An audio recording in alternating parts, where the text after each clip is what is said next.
abrirem as suas Bíblias no livro de Romanos, capítulo 12. Romanos, capítulo 12, nós faremos a leitura dos primeiros 2 versículos. Romanos 12, 1 e 2.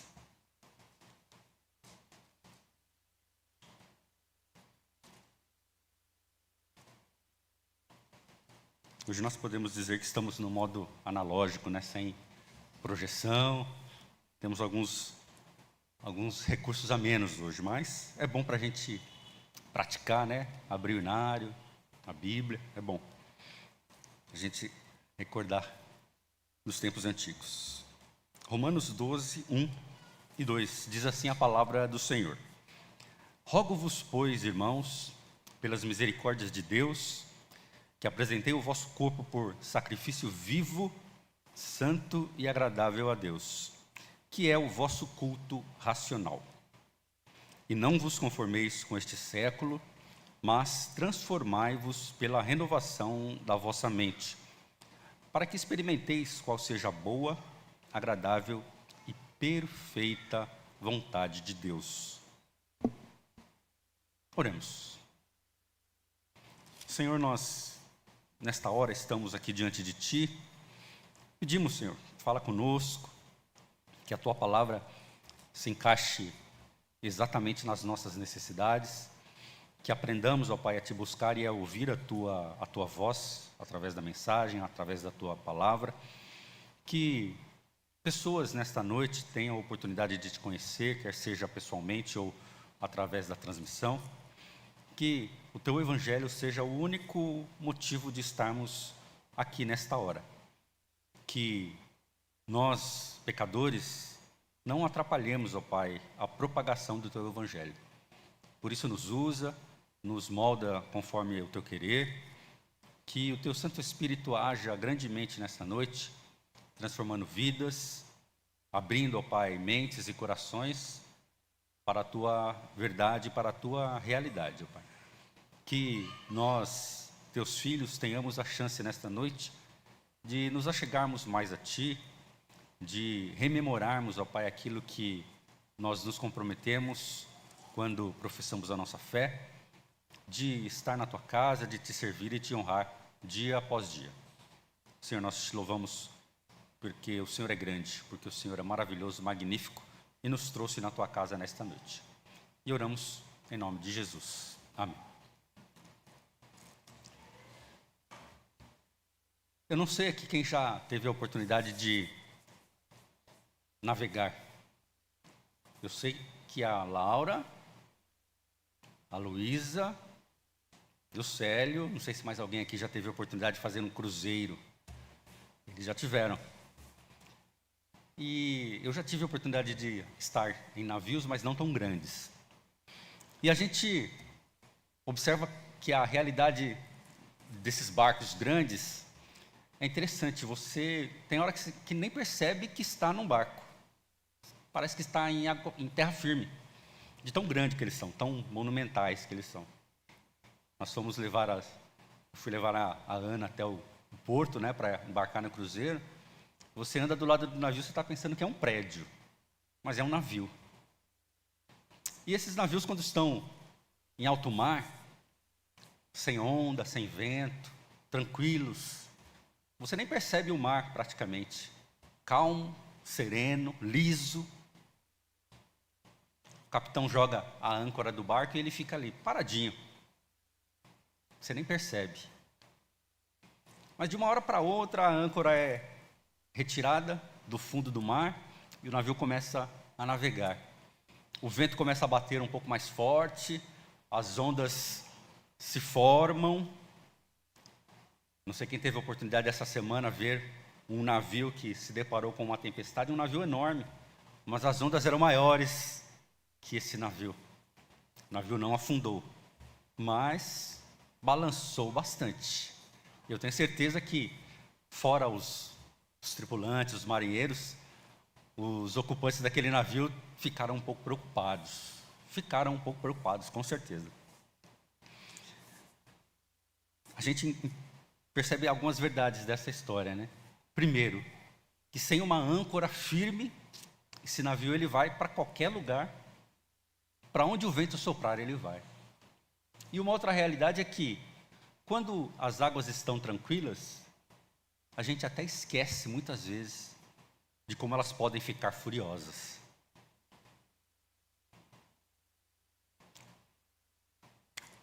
Romanos, a carta de Paulo aos Romanos. Muitas vezes a gente esquece, né? Essa carta foi escrita a cristãos que estavam em Roma. Essa carta foi escrita para novos convertidos, judeus e gentios que estavam em Roma. Que cidade era essa, Roma? Que cidade era essa? Hoje todos conhecemos, né? Roma, capital da Itália. Sabe onde fica, Davi? A Itália? Então, é lição de casa, aprender onde é que fica a Itália e ver lá no mapa. Vou dar uma dica para você, parece uma bota. A Itália parece uma bota. Roma, uma cidade muito importante na Itália. E a gente vai conversar um pouco e saber qual era a realidade naquele tempo. Para quem Paulo escrevia, o que acontecia naquela cidade. Diz algumas histórias que Roma foi fundada por dois irmãos, Romo e Rêmulo. Não sei se os seus irmãos já viram uma ilustração de uma loba amamentando duas crianças. A história deles, a lenda deles é justamente essa. Eles nasceram, foram abandonados na beira de um rio, à mercê da própria sorte. E neste rio, eles se depararam com uma loba. E ao invés dessa loba atender a sua natureza, que seria o quê? Se alimentar dessas crianças. Natureza do animal é essa. Não é nem ruim, nem boa, é a natureza dele. Mas ao invés dessa loba trucidá-los e se alimentar desses bebês, ela passou a cuidar dos mesmos, inclusive amamentando. A ilustração da estátua é justamente as duas crianças sendo amamentadas por uma loba. Algo impensado nos nossos dias. Isso é uma lenda, é uma das versões da fundação de Roma. Existem outras histórias, e uma das outras histórias é que Roma foi formada por 4 grandes povos, celtas, gregos e outros. Mas tudo isso aconteceu por volta de 700 anos antes de Cristo. Foi fundada uma cidadezinha ali, na beira de um rio, Roma.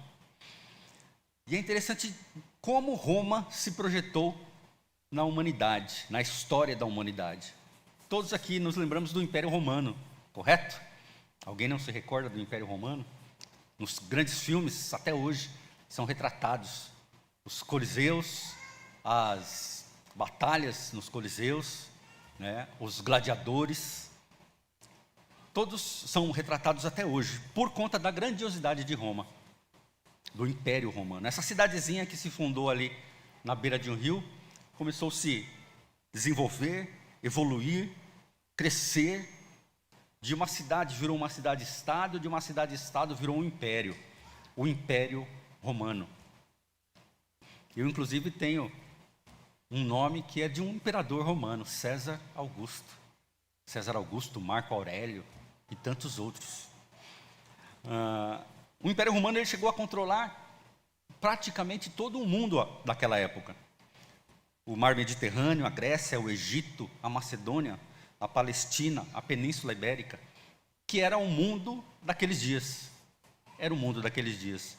Então podemos dizer que o Império Romano ele tomou conta de tudo e de todos.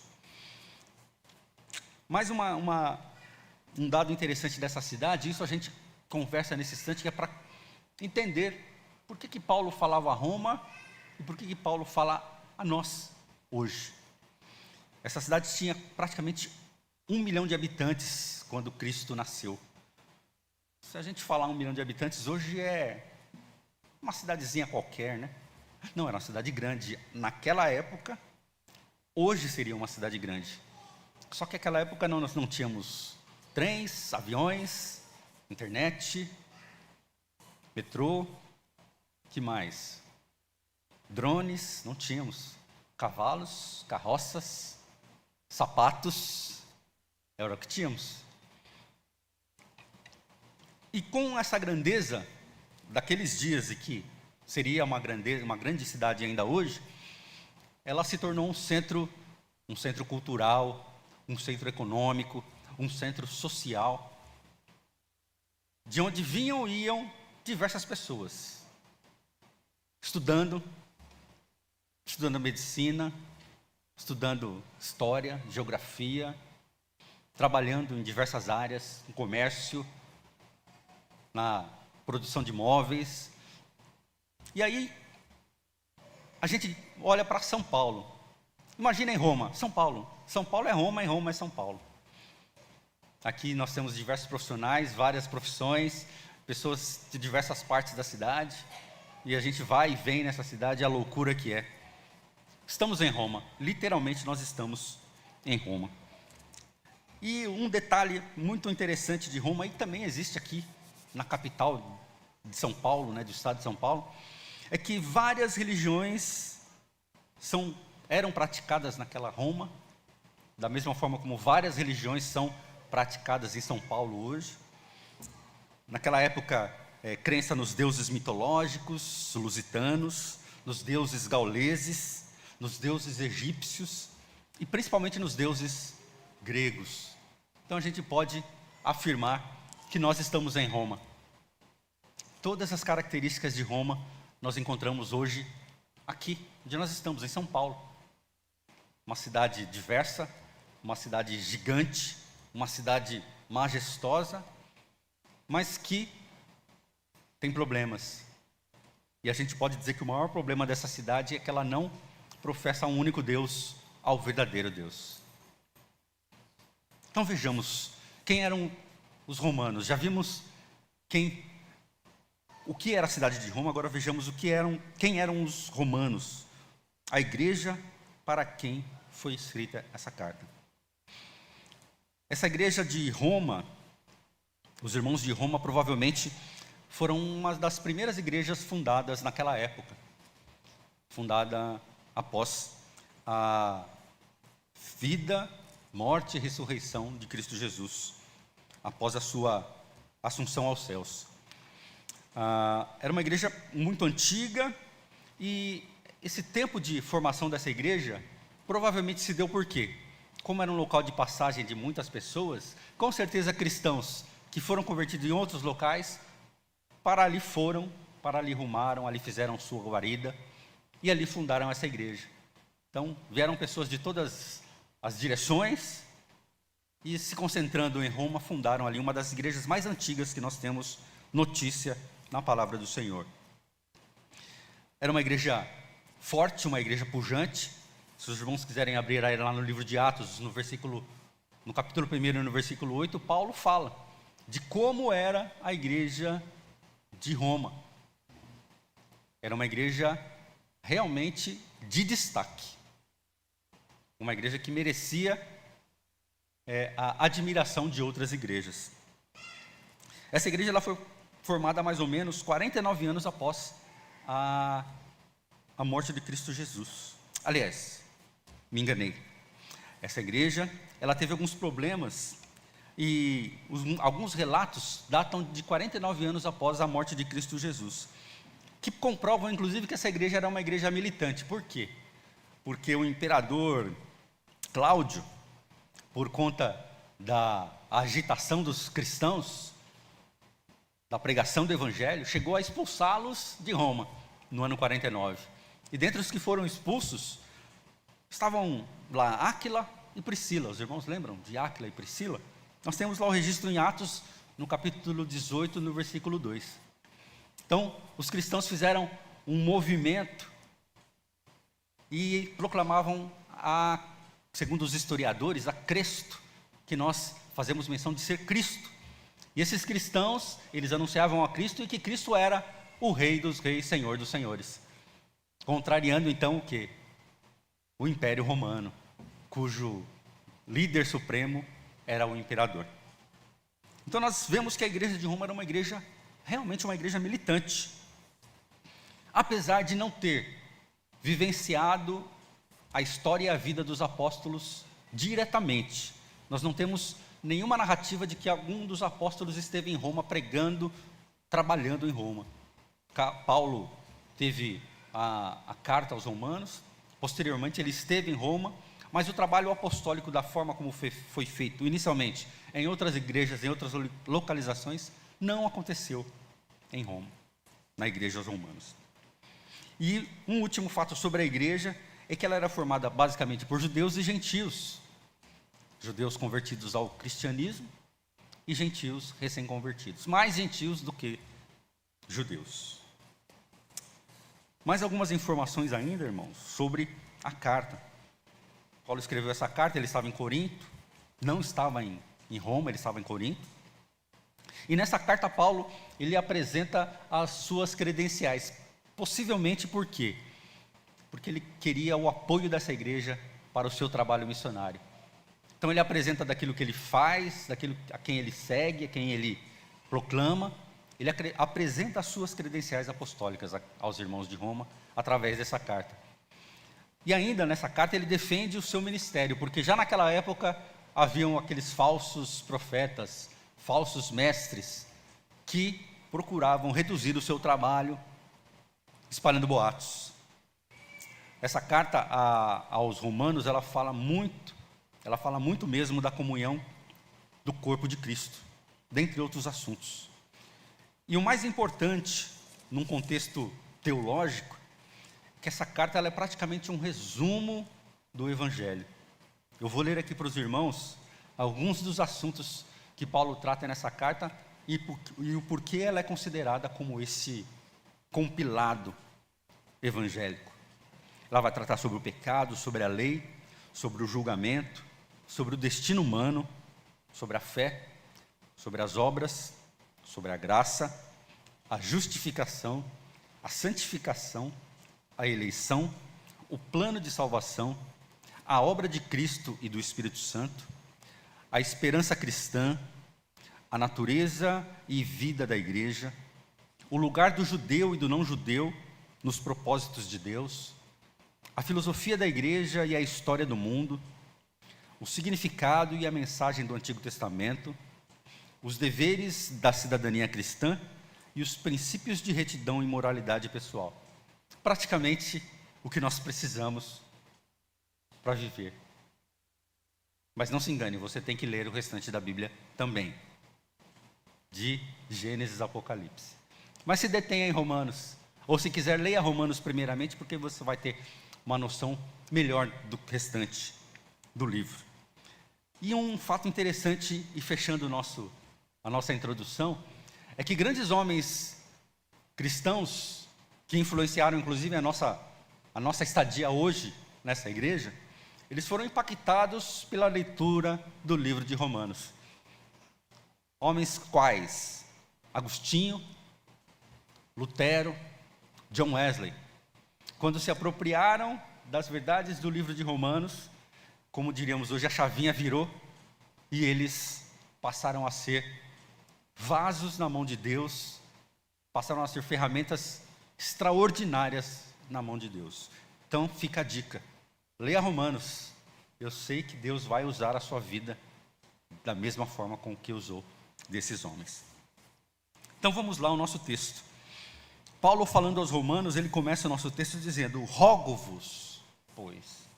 Nós falamos aqui de Paulo. Paulo, pela narrativa bíblica, se nós falássemos de quantidade, seria o maior dos apóstolos, né? Porque a vida de Paulo é uma aventura, e essa aventura foi narrada na Bíblia. Então nós falaremos que Paulo é o maior dos apóstolos. Nós como homens. Mas Paulo foi um dos apóstolos de Cristo, que tem importância tal qual a dos outros.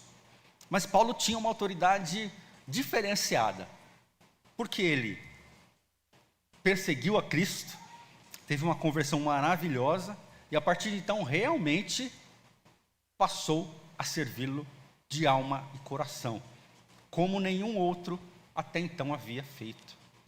Paulo escreveu diversas cartas, visitou diversas igrejas, deixou para a gente um legado maravilhoso da Escritura. Foi usado de forma maravilhosa pelo Espírito para escrever a palavra do Senhor. E ele começa o texto suplicando aquela igreja. há uma incoerência, né? Com toda a sua autoridade, ele suplica. Ele, que como diz lá em 1 Coríntios 11:1, ele falou: sede meus imitadores, assim como eu sou de Cristo. Olha que autoridade. Pelo contrário, não há autoridade nenhuma. Ele era extremamente humilde, porque ele retira totalmente de si a importância da imitação. Ele coloca na cruz a importância da imitação. Sejamos imitadores de Cristo. Paulo tinha uma importância tremenda naquela época como pregador, mas ele começa o texto rogando àqueles irmãos que ouvissem a palavra de Deus. Ele começa aquele discurso com uma postura de humildade, com uma postura de servo, rogando aos ouvintes que atentassem para aquelas palavras. E ele, logo na sequência, ele já menciona: eu rogo a vocês, não porque eu sou um apóstolo de Cristo, não porque vocês têm algum mérito, não porque vocês tenham feito algo, não porque vocês tenham algum merecimento, mas eu rogo a vocês pelas misericórdias de Deus. Aqui a gente já enxerga uma pincelada da doutrina da graça. Por que Deus está falando conosco nessa noite? Porque Ele usou de misericórdia para com as nossas vidas. Não foi pelos nossos méritos, não foi pelos nossos atos, não foi pelas nossas qualidades, de forma alguma. Deus ilumina um servo para que fale ao seu povo, por conta da sua infinita misericórdia. Os adolescentes vão saber de cor, né? Efésios 2:18. O que diz lá em Efésios 2:18? Porque pela graça sois salvos mediante a fé, e isso não vem de vós, é dom de Deus. É por isso que Paulo está falando ao nosso ser nessa noite, porque nós recebemos esse dom gratuito de Deus. Então Paulo roga àqueles irmãos, pelas misericórdias de Deus, que apresentassem os seus corpos por sacrifício vivo, santo e agradável a Deus. Apresentar o próprio corpo. E aqui a gente abre um parênteses. Um corpo que outrora era templo do pecado, instrumento do pecado, era totalmente dominado pelo pecado, mas agora, depois da salvação em Cristo Jesus, esse instrumento de desonra passa a ser um vaso de santidade. Pessoas definitivamente reconciliadas com Deus pelo sacrifício de Cristo. Nós somos essas pessoas reconciliadas pelo sacrifício de Cristo, porque Paulo está falando para essas pessoas neste momento. Então pare para pensar, você está ouvindo a palavra de Paulo? Porque se você não está ouvindo a palavra de Paulo, você não é uma dessas pessoas. E apresentando o nosso corpo como sacrifício, hoje de manhã estudamos, né? Como sacerdócio. Apresentando o nosso corpo como sacrifício vivo, santo e agradável a Deus, através do quê? Através do nosso culto racional. E aqui às vezes a gente para pensar que na igreja presbiteriana nós temos às vezes um exagero na racionalidade. Muitas vezes a gente peca pelo excesso. Hoje de manhã estudamos, né? Enxergamos uma área só a música, só o ensino, só a pregação, às vezes só a racionalidade. Mas Deus requer de nós um culto racional. Só que o primeiro aspecto desse culto racional é que, na realidade, ele é uma reação agradecida pelo sacrifício de Cristo. Nós reagimos a esse sacrifício e por isso prestamos um culto a Ele. É uma reação. Nós não somos capazes nem de proporcionar um culto integralmente a Deus. Nós precisamos ser reativos. E somos reativos. Devemos ser reativos na nossa adoração. E outra característica desse culto é que ele deve ser integral. O que é um culto integral? O que é uma igreja plena? Lembram de hoje de manhã da aula? Precisamos olhar para aqueles que estão ao nosso redor. Precisamos nos doar ao Evangelho, à causa. Integralidade de todo o ser. Esse culto precisa ser consciente. Nada de ritos, cerimônias. Precisamos de mente e coração estar dispostos a cultuar ao Senhor. E por último, e muito importante, é que precisamos estar alegres no culto a Deus. Porque se não estivermos felizes por estar na casa do Senhor, se alguma coisa está atrapalhando a nossa alegria, o nosso contentamento por estar na casa do Senhor, precisamos repensar a nossa relação com Deus. Se não tenho mais alegria de estar na casa do Senhor, eu preciso repensar a minha relação com Deus. Porque se não houver alegria, com certeza não haverá um culto racional ao Senhor. Lembra do que diz o Salmo número 1, versículos 1 e 2? Os irmãos lembram? Bem-aventurado. Bem-aventurado é o quê? Feliz. Feliz é o homem que não anda no conselho dos ímpios, não se detém no caminho dos pecadores, nem se assenta na roda dos escarnecedores. Antes o seu prazer está na lei do Senhor, e na sua lei medita dia e noite. Os irmãos já pararam para pensar que isso é um resumo do culto racional? Já pararam para pensar? Porque feliz é o homem que não anda no conselho, não se detém no caminho dos pecadores, nem se assenta na roda dos escarnecedores. Isso é razão. O homem usa o seu intelecto para tomar essa atitude. Antes o seu prazer está na lei do Senhor. O seu prazer, a sua alegria, a sua fidelidade, a sua felicidade está na lei do Senhor. Consciência. E na sua lei medita de dia e de noite, todo o tempo, integralmente. É o resumo do culto racional. Eu, quando estava um pouco preocupado antes de estudar para a mensagem, né, e fico bastante preocupado. Estava fazendo algumas relações, e quando eu consegui enxergar essa relação, e isso é o Espírito Santo que coloca em nossa mente. Quando eu enxerguei essa relação, eu fiquei maravilhado de como a palavra do Senhor é completa. Como a palavra do Senhor se completa. O salmista não conheceu a Jesus Cristo, não conheceu a Paulo, Mateus, Marcos, não conheceu a nenhum deles. Mas, inspirado por Deus, ele escreveu algo que completou aquilo que os apóstolos, que os demais escritores escreveram com a graça de Deus. E esse culto racional, ele tem um propósito. Apresentar o corpo como sacrifício vivo tem um propósito. A não conformação com este mundo. E essa parte a gente já ouviu diversos e diversos sermões a respeito de não nos conformarmos com o mundo. E não é aquele sentimento de estar descontente com uma opinião, mas aqui Paulo quer falar da conformação, é de tomar a forma do mundo. É de tomar a forma dessa cidade como São Paulo. É dos cristãos lá de Romanos tomarem a forma dos habitantes de Roma. Esse é o alerta que Paulo nos traz. Não vos conformeis com este século, com este mundo. Nós precisamos nos afastar das modas, dos modismos desse século. Nós precisamos nos afastar deste mundo. Nós estamos no mundo, mas nós não somos do mundo.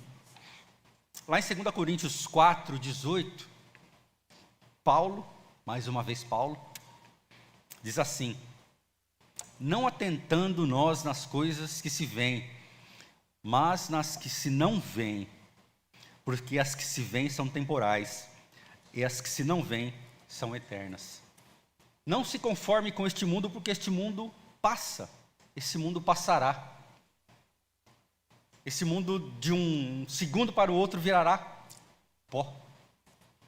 As coisas temporais passarão. Nos fixemos nas coisas que são eternas. E para fixar a mente no mundo tão corrido como é hoje, a gente tem reclamado muito, né? Internet, celular, mídia social, a coisa é tão atribulada, atribulante, que às vezes a gente fica confuso. Como eu vou me concentrar naquilo que realmente interessa? Como eu vou me concentrar na palavra do Senhor? Como? Só tem uma forma da gente entender, aceitar, conhecer essa palavra do Senhor, que pode nos transformar pela renovação da nossa mente. Só tem uma forma, que é deixar que Deus, que o Espírito Santo habite em nós. É conhecer o seu Evangelho, mediante o poder desse Espírito, para que os nossos interesses sejam voltados para a vida lá no porvir, que nós não sabemos quando será. Pode ser daqui a alguns segundos. Que bom seria, daqui a alguns segundos, estarmos com o Senhor. Pode ser daqui a alguns dias, meses, anos, séculos, milênios. Nós temos apenas uma certeza, que para Deus será como se fosse um piscar de olhos. 1 segundo e 1000 anos tem a mesma valia para o nosso Deus. Então, apenas com uma atitude mental determinada, voltada para Deus, através da oração: Senhor, me dá condições de entender a sua palavra, de focar na sua palavra. Em Romanos 8, 5 a 9, Paulo ainda nos alerta a respeito dessa atitude de mente e coração. E é um alerta. Romanos 8, de 5 a 9. Porque os que se inclinam para a carne cogitam das coisas da carne, mas os que se inclinam para o Espírito, das coisas do Espírito. Porque o pendor da carne dá para a morte, mas o do Espírito para a vida e paz. Por isso, o pendor da carne é inimizade contra Deus, pois não está sujeito à lei de Deus, nem mesmo pode estar. Portanto, os que estão na carne não podem agradar a Deus. Vós, porém, e aí é para a gente essa mensagem, que não estáis na carne, mas no Espírito, se de fato o Espírito de Deus habita em vós. E se alguém não tem o Espírito de Cristo, esse tal não é dele. Então a nossa perseverança, a nossa vontade, o nosso anseio deve ser para nos inclinarmos para as coisas do Espírito, para que assim haja uma transformação da nossa mente. E somente através dessa renovação, através dessa santificação, é que um crente consegue discernir se o seu comportamento está agradando a Deus. O seu comportamento está agradando a Deus?